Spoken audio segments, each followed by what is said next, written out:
Hi guys, welcome back with me again in this channel. On today's video, I'm going to show you how you can add more columns in your Google Sheets file. So here is an example of data, and if you want to add more columns into this data, for example, you want to add more columns on the right side of the table, you can just do this. You can block the columns here, and you can just right click and you can choose whether you want to insert the columns to the right or to the left. So in this case, I'm going to add to the right.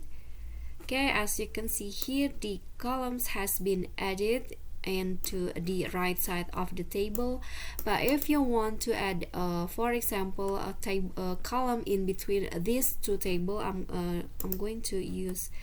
I'm going to add more column in between these two, and then what you need to do is also block the columns and right click and click on this.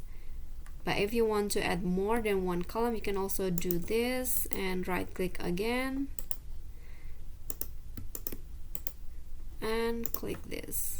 Okay, that's so easy, and I think you can follow it right away.